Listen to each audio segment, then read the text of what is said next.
Hey guys, welcome to the Liberal Hive Mind, a channel solely focused on exposing the abundant hypocrisy of the left. Well, the desperation continues to kick in. I mean, you can just sense it. It feels like the Biden campaign just doesn't know what to do anymore. They're just throwing stuff at a blank canvas, throwing stuff at a wall, hoping something's gonna stick, or they're gonna accidentally create some sort of beautiful masterpiece. But unfortunately for them, I think that's just out of the realm of what they're capable of. Or probably more accurately, out of the realm of what Joe Biden is capable of doing. You know, we've been following this whole thing, this attempt at undoing all the damage, at revitalizing Joe Biden's political image and career. There have been so many attempts, but it's been a swing and a miss, a complete strikeout every single time. You know, the Ultra MAGA thing didn't work, the insurrection thing didn't work, the indictments didn't work, the whole Bidenomics shtick certainly didn't work. And that's just naming a few. Well, the latest one, the latest last-ditch Biden desperate effort, is adopting the Bernie Sanders Democrat socialist grift, apparently. What an absolute farce, and here's why it's not going to work and already backfiring. We got some stuff to get into, so let's roll the tape. All right, folks, so right now, what is the problem that Democrats face? Well, very simply, they're shedding young voters. The biggest issue, what has Democrats worried the most, is what's currently going on with younger voters and how they're just ditching Biden, ditching the Democrats like we've never seen before. Now, most people will tell you, well, that's related to his stance on the Hamas-Israel situation, which of course is a factor, but it isn't the whole factor. Young people are just in general disillusioned with this guy. He made all kinds of promises in 2020 and never delivered. Well, here he is, once again, I guess, restarting the grift. How to get young people to vote for you. Simply lie. The billionaires, the billionaires. Here's Joe Biden a couple days ago partnering with Bernie Sanders.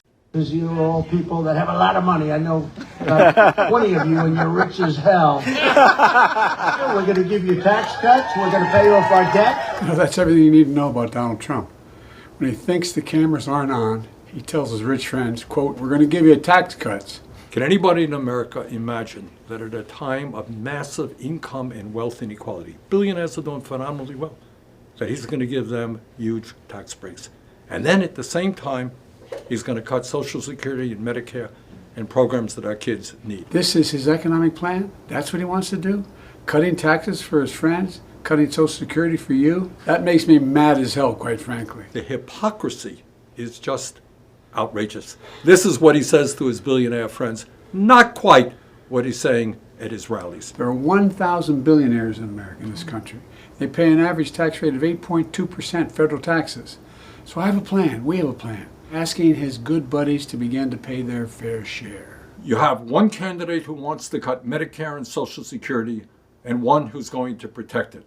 That's why I'm supporting Joe, and I hope you will as well. Thanks, pal.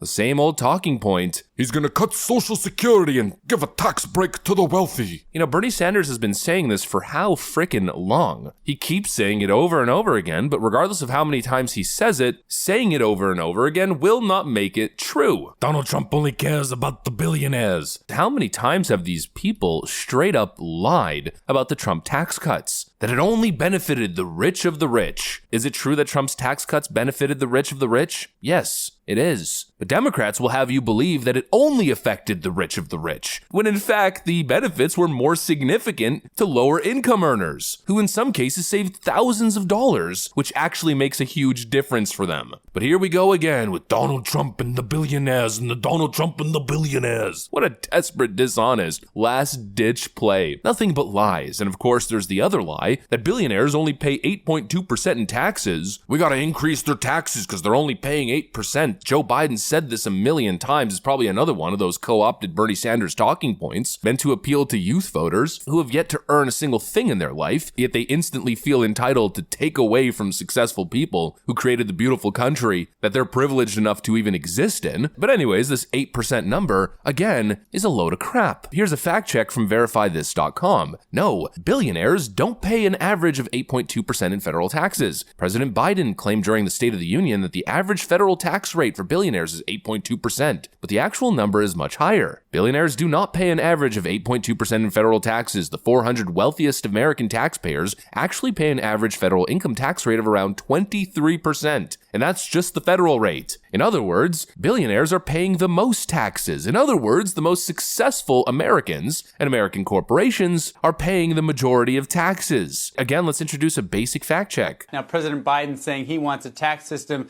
where wealthy investors no longer pay marginal rates lower than their secretary. But the latest IRS numbers show the wealthy actually pay not only the highest rates, but the largest share of taxes.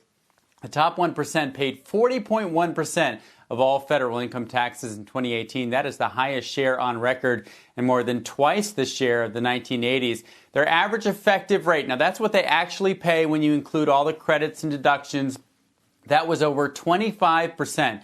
You compare that to middle class, they paid an average tax rate of 7%, and the bottom half of Americans paid 3%. So the top 1% paid an effective rate more than 3 times higher than the middle class. There's already a huge tax burden on those producing the most. But Joe Biden tells you it's not enough. Oh, it's not enough. Elect me. I'm the guy who's going to go after the billionaire's money and I'm going to give it to you. No offense, but it sounds like some commie gobbledygook.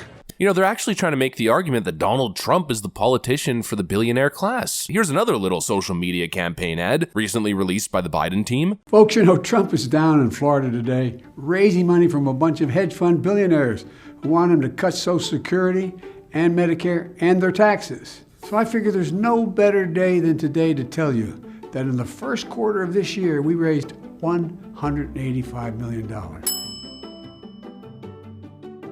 Our campaign now has 1.6 million individual donors, and more than 500,000 of those donors are brand new since 2020. This campaign is Scranton versus Palm Beach. This is a grassroots campaign of nurses and teachers and firefighters and cops versus Donald Trump and a couple billionaires looking for a tax cut. Trump is out raising a bunch of money from hedge fund billionaires. Oh, he's the man for the billionaire class. He's the billionaire asset, says Joe Biden after he just attended a fancy New York fundraiser that cost, I think, $100,000 to attend or get a picture with Obama, Clinton, and Joe Biden. $100,000. We just covered his fundraising event. He's making the argument that Trump is the billionaire candidate and he's the grassroots campaigner. Again, we just covered this recently. Small donors, and these are people who give $200 or less. The Biden campaign is significantly lagging the Trump campaign in this one category.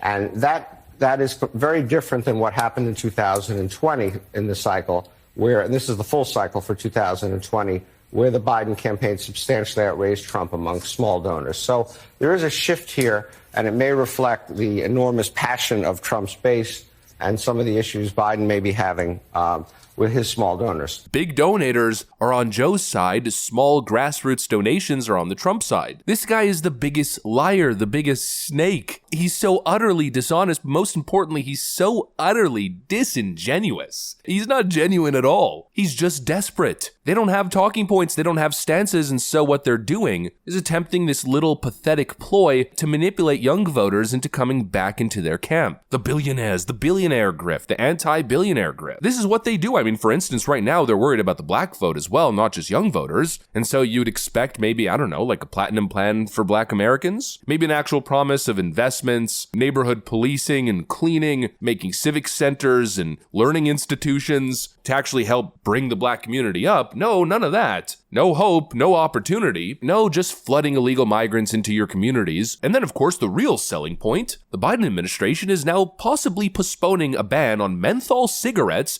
because they're worried about losing support from black voters. No actual concrete results, but they will pull back on the menthol cigarette ban. Never forget. If you have a problem figuring out whether you're for me or Trump, then you ain't black. I mean, come on. How much longer will you let this man insult your intelligence? How much longer will you let the Democrat Party string you along with this endless propaganda, with all the lies and all the disingenuous talking points, as if Joe Biden's going to work against the interest of the rich, the people who literally got this guy elected, you know, also the people who he happened to enrich more so than any other president in such an insanely short period of time? I mean, for Pete's sakes. In the first 100 days of Joe Biden's administration, the wealthiest Americans made $195 billion or got $195 billion richer. The wealth gap continues to expand. The wealthy are the only ones benefiting from Bidenomics, but they don't give a you-know-what. They'll still invite Bernie Sanders on, who's supposedly an independent, supposedly the anti-establishment guy who caved for Hillary Clinton back in 2016, caved for Joe Biden back in 2020, and is now doing it again. They'll parade Bernie Bernie Sanders to go, the billionaires. Every 4 years, the question is, are you the sucker that's going to fall for it? Or are you an individual? You know, a real human being who can think for themselves. Anyways, that's pretty much what I got for you guys. Another lie, more hardcore Democrat propaganda. But of course, it all signals one thing, increased desperation. They are panicking. That's it. That's what I got for you guys. Thanks for watching, and I'll see you on the next one.